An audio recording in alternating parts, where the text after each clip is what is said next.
রাসূল কোনদিন ওজুর পানি মুছতেন না। আমাদের হুজুররাও পাগল হয়, আমরা পাগল হই। কুয়াইটা দাও, কিছু দাও। মুসলিম শরীফের হাদিস, রাসূল বলছেন শেষ ফোঁটা যখন ঝরে যায়, শেষ গুনাহটা ঝরে যায়। আখিরি কাতরিল মা, ওজুর পানি হলো মুসলমানের সবচেয়ে বড় লোশন, পারফিউম। আপনার চেহারা সুন্দর থাকবে ওজুতে। কিয়ামতের ময়দানে রাসূলকে জিজ্ঞেস করা হলো, মা আয়েশা বললেন, কিভাবে আপনার উম্মতদেরকে চিনবেন? রাসূল সাল্লাল্লাহু আলাইহি ওয়াসাল্লাম বলছেন, আমার উম্মতদের ওজুর জায়গাগুলো দেখে দেখে আমি কিয়ামতে চিনে নেব। চিত্রা যেমন বিভিন্ন জায়গায় রং থাকে, সাদা রং থাকে, কালো সাদা রং, ঠিক আমার উম্মতের ওজুর জায়গাগুলো কিয়ামতের ময়দানে আল্লাহ সূর্যের চেয়ে চিকচিকময় করে দিবে। তোমরা যেন তোমাদের চিকচিক বাড়িয়ে নাও। যখন কারো মেজাজ খারাপ হয়, রাসূল বলেছেন কি করতে হবে? ওযু করবেন। ওযু করলেই মানুষের স্নায়ুগুলো ঠান্ডা থাকে। ওযু পৃথিবীর সব রোগের মহা ঔষধ। করোনাতে বিশ্ব স্বাস্থ্য কেন্দ্র কি শিখিয়েছে? কথা বল না কেন? ওযু। তারা বলেছে আপনাদের হাত ধোন, হাত ধোন, মুখ ধোন, বারবার করে হাত ধোন, মুখ ধোন। আমেরিকা, ইংল্যান্ড, আমরা আসছি তোমাদের হাত ধোয়া দেওয়ার জন্য। তো আমাদের এক মুসলমানের ঘরে গিয়ে নক করছে। মুসলমান তখন উজু করতেছে, বললো যে আসছি তোমার হাত ধোয়াইতে, একটু হাতটা আমি ধুয়েছি, তুই কি ধোয়াই? আমরা তো এক এক উজুতে আমরা 70 বার করে হাত ধুই, ঠিক না বেটি? আমরা পুলিশ সময় হাত ধুই, মুখে যখন দেই হাত ধুই, নাকে যখন দেই হাত ধুই, সবসময় কি ধুই? আর আগে ধরো নাস্তিক বললো তোমরা মুসলমানরা দেখো পবিত্র নাপাক হয় এক জায়গায়, ধোয়ার এক জায়গায়। কথা বুঝলেন? নাপাকি লাগে একদমে। এগুলো যদি মানুষ পরিষ্কার করে, মানুষ রোগ মুক্ত থেকে যাবে। 5 ওয়াক্ত নামাজ ওযু করে যারা, তাদের রোগ ব্যাধি ভালো করে দেন কে? আল্লাহ রাব্বুল আলামিন ভালো করে দেন। রাসূল বলছেন ঘরে ওযু করে যে প্রথম কদম মসজিদের দিকে দেয়, তার জীবনের গুনাহগুলো মাফ হয়ে যায়। দ্বিতীয় কদমে মসজিদ তার সামনের দিকে আসে, জান্নাত তার সামনের দিকে আসে। জান্নাতের সব নাজ ও নিয়ামত আল্লাহ তার জন্য সাজিয়ে দেয়। সেই জন্য রাসূল বলছেন, তাও বুখারী মুসলিমের বর্ণনা, তোমাদের কারো বাড়ির সামনে দিয়ে যদি একটা নদী প্রবাহিত হয়, তোমরা যদি 5 বার গোসল করো, শরীরে কোনো ময়লা থাকবে নাকি? বলে নামাজটা হলো তেমন। প্রতি ওয়াক্ত নামাজে ময়লাগুলো ধুয়ে দেন কে? গুনাহগুলো মাফ করে দেন কে? এই জন্য মসজিদে যারা যাব, প্রথম আপনার বাচ্চাদেরকে নিয়ে যাবেন।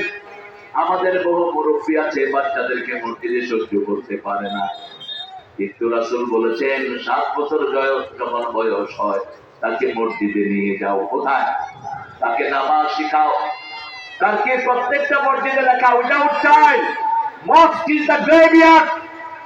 শিশু ছাড়া যে মসজিদে শিশুর আওয়াজ নাই, ওটা মসজিদ না, ওটা কবরস্থান। কারণ আমাদের পরে শিশুরা দায়িত্ব নিবে, ঠিক না ঠিক? কিন্তু আমাদের দেশে কিছু মুরব্বী আছে, পোলাপান দেখলে আপনাদের এখানে করে না। আরে আমি প্রথম যখন ঢাকায় আছি 1977, নামাজ পড়ছি, আমি পেলাম বাইরা, মানে তুই মসজিদে আছিস কেনা? আব্বাকে গিয়ে বললাম, আব্বা লাঠির পুতা কয়বার খাওয়া সুন্নাত। কি ফাজলামি কথা নিয়ে আসে। রাসূল বাচ্চাদেরকে মসজিদে দেখলে বুকে জড়িয়ে দিতেন, মুখে মিষ্টি দিতেন। কি দিতেন? মিষ্টি। মিষ্টি দিলে দাঁত ভালো থাকে, কণ্ঠ সুন্দর হয়। আর চকলেট দিলে দাঁতও শেষ, কণ্ঠ শেষ। মিষ্টি খাওয়াটা এখন হারিয়ে যায়, এরা সৌভাগ্যবান। সুবহানাল্লাহ। রাসূল বলছেন অন্ধকারে যারা মসজিদে যায়, আল্লাহ কিয়ামতের ময়দানে তাদের জন্য নূরের বাতি জ্বালিয়ে দিবে। অন্ধকারে মসজিদে আসবো ফজরে, আর সাথে মসজিদে আসবেন এক রাস্তায়, যাবেন আরেক রাস্তায়। যারা নামাজ পড়ে তারাও সমাজে হতে পারে না। আস্তে আস্তে 2 পাশের প্রতিবেশীর খবর নেবেন, কে খেয়ে আছে না খেয়ে আছে। ও কিন্তু তার ঘরে খাবার পৌঁছাবেন, খুশি হবেন। চট্টগ্রামের রাস্তায় ফেলে জবাই করেছে ইসকনের গুন্ডা। আপনারা আপনাদের ছেলে মেয়েদেরকে সতর্ক রাখেন। ইসকন ছেলেদেরকে দিয়ে মেয়েদেরকে পটিয়ে মেয়েদের পেটে হিন্দু বাচ্চা দিচ্ছে। আর ছেলেরা মেয়েদেরকে ফুটিয়ে কাজ করছে, আবার মেয়েরা ছেলেদেরকে ফোটাচ্ছে। খুনি মোদি, ওই শয়তানের হাতে লক্ষ লক্ষ মুসলমানের রক্ত, ঠিক কিনা? তবে মোদি, তোর খেলা শেষ। তুই লিখে রাখ, ভারত টুকরা টুকরা হবে, মুসলমানদের ভারত আবার মুসলমানদের হাতে আসবে, ঠিক কিনা? তুই বাংলাদেশের শান্তি নষ্ট করেছিস, আল্লাহ তোর শান্তি। কার সাথে সম্পর্ক করা? লা ইয়াত্তাখিযুল মুমিনুনাল কাফিরিনা আউলিয়া মিন দুনিল মুমিনিন। আল্লাহ বলেছেন মুমিন কখনো মুমিন ছাড়া কারোর সাথে সম্পর্ক রাখবে না। আল্লাহ আমাদেরকে বুঝার তৌফিক দান করেন। 5 ওয়াক্ত মসজিদে যাব তো যারা প্রথমে যায়, মানুষ যদি জানতো মসজিদের প্রথম কাতারে কি সওয়াব আছে, রাসূল বলেছেন হামাগুড়ি দিয়ে হলেও মসজিদে গিয়ে বসে থাকতো। মসজিদে একজনকে ডেকে সামনে আসা নিষেধ, যে আগে বসেছে সে আগে বসবে। মসজিদে আল্লাহ ছাড়া কারো নামের জিকির করা নিষেধ। মসজিদের মাইকে আযান ছাড়া অন্য কিছু বলা যায় নাই। এক সাহাবী এসে বলছেন, হুজুর আপনি একটু দোয়া করেন আমার ব্যবসা যেন বেড়ে যায়। রাসূল বললেন, তোমরা বলো এর ব্যবসা যেন উন্নত না হয়। জানিয়েছে শিক্ষাবের দিক। আমাকে তো খুতবা দিতে দেওয়া হয়নি বাংলাদেশের কোনো মসজিদ, যেখানে খুতবা দিয়েছি পরে জুমায় 44 ধারা যায়। ঢাকার বেশ কয়েকটা মসজিদে আমি আগে খুতবা দিতাম। এখন কোথায় আপনারা? আল্লাহ আপনাদেরকে ইসলামের জন্য কবুল করুন।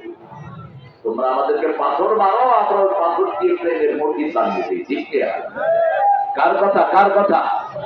তোর জীবনে ভরে মারলো যারা ইট পাথর ছুড়ে, সে পাথর দিয়ে গড়ে তোলে প্রেমেরই মসজিদ। পাথর দিয়ে গড়ে তোলে প্রেমেরই মসজিদ। মন রমজানের ওই বদ্ধ আপনি আত্মাহিয়াত পেলেন, আত্মাহিয়াত পেলে পুরা নামাজের সওয়াব আল্লাহ দান করে দেন। আপনি রুকু পেলেন, পুরা রাকাতের সওয়াব দান করবেন কে? মান আদরাকার রুকুআ ফাকাদ আদরাকার রাকাআ ওয়া মান আদরাকা তাশাহুদ ফাকাদ আদরাকাল জামাআ। রাসূল সাল্লাল্লাহু আলাইহি ওয়াসাল্লাম বলেছেন যে এসে কোন মতে রুকু পেল সে ওই রাকাতটা পেয়ে গেল, আর যে সে তাশাহুদে বসলো জামাতের সওয়াব তাকে দিয়ে দিলেন কে? আর জামাতের সওয়াব যেই মসজিদে জুমার নামাজ হয় ওই মসজিদে যারা 1 রাকাত পড়বে 500 রাকাতের সওয়াব হয়ে যাবে। আর ওয়াক্তিয়া নামাজে যে 1 রাকাত পড়বে জামাতের সাথে 27 রাকাত সওয়াব হবে। কয় রাকাত? 27। রাসূল কোনদিন একা নামাজ পড়েন নাই, আমরাও পড়বো। ঘরে পড়তেন, ইসলাম বলতেন মসজিদে 2 রাকাত সুন্নাত, আর ঘরে 4 রাকাত। মসজিদের 2 রাকাত ঘরের 1 রাকাতের সমান, মসজিদের 4 রাকাত ঘরের 2 রাকাতের সমান। রাসূলের মসজিদে 1 রাকাত পড়লে 1000 রাকাতের সওয়াব। কিন্তু সেই মসজিদেও তিনি সুন্নাত নফল পড়তেন না। কোথায় পড়তেন? ঘরে পড়তেন। ঘরে পড়তেন, বিবিকে নিয়ে পড়তেন, বিবির জন্য দোয়া করতেন, বিবির নাম ধরে দোয়া করতেন। বিবিকে কখনো তুচ্ছ তাচ্ছিল্য নামে ডাকতেন না, কারণ তার ব্যবহার খারাপ, তার ইবাদতগুলো কবুল হয় না। কিয়ামতের ময়দানে সবচেয়ে বেশি ভারী হবে হুসনুল সুন্দর ব্যবহার। কাউকে দেখলেন একটু মুখে হাসি দিয়ে কথা বললেন, রাসূল বললেন আল্লাহ তাআলা আমাকে সদকার সওয়াব দিবেন। আল কালিমাতুত তাইয়্যিবাতুত সাদাকাহু। আমি এত বড় বক্তা, আছে না এরকম মুখ? পুরো অভিশাপ, খবরদার। মুস্কি হেসে থাকবি সারাক্ষণ। মানুষ হাত বাড়ালে হাত ধরার চেষ্টা করবে। রাসূলের সুন্নাহ, রাসূলের দিকে যখন কেউ হাত বাড়াতে রাসূল ওটা ধরে থাকতেন, যতক্ষণ ওর টেনে না দিত রাসূলও থাকতেন। কারো দিকে যখন তিনি তাকাতেন, সে যখন তাকাতো রাসূলও তাকাতেন, যতক্ষণ সে দৃষ্টি সরাতো না রাসূলও সরাতেন না। মানুষকে আগে সালাম দিতেন রাহমাতাল লিল আলামিন। আবার রাসূল সাল্লাল্লাহু আলাইহি ওয়াসাল্লাম মসজিদে কখনো ইমামের আসনে বসে থাকতেন না। নামাজ শেষ, ইমামের আসন শেষ, সালাম ফিরিয়ে মুসল্লিদের দিকে বসতেন। সুন্নাত নফল কোনটাই ইমামের ওই মুসল্লায় পড়তেন না। কিন্তু আমাদের দেশের অধিকাংশ ইমামগুলো জানে না, না মানে না, বুঝি না। ওখানে পড়ছে তো পড়ছে, আর সরাসরি নেই।